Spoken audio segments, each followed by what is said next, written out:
Ça y est, je me suis trouvé mon réchaud. Au moins, le bouton reste bloqué.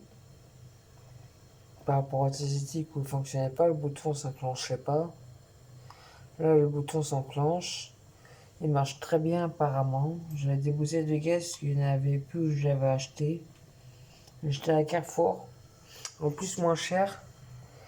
24,49 au lieu de 26,50 chez les Asiatiques. Bon, ça va, ils m'ont remboursé, il n'y a pas de souci. Mais leur appareil fonctionnait pas. Même s'il était classe et tout, il avait l'air solide, mais il fonctionnait pas. Au moins celui-là, ok, il n'y a pas de fond en dessous, il n'y a pas de plaque de fond en dessous, mais il fonctionne très bien. Je suis pas déçu.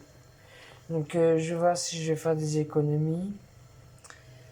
Je sais qu'une bouteille de gaz, normalement, elle dure 3 heures. Une bouteille de gaz, ça dure 3 heures. Là, j'ai fait chauffer l'eau à la bouilloire pour pas gaspiller de gaz. Et j'ai mis des pâtes à 2-3 minutes à cuire, hein, pâtes en 3 minutes de cuisson. Donc pour l'instant, je suis contente, ça fonctionne très bien. Donc je fais cette méthode-là. J'avais pris un réchaud au cas où il y avait des coupures d'électricité chez moi que je pouvais pas cuisiner l'électricité. Donc là, j'essaye et je vois que ça fonctionne très bien.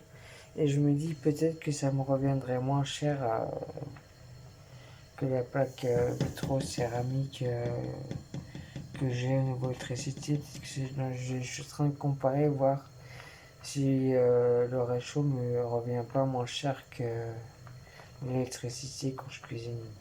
Voilà. Donc là, je fais des pâtes cuisson 3 minutes. Et après, je vais me faire des œufs sur plat avec. Voilà.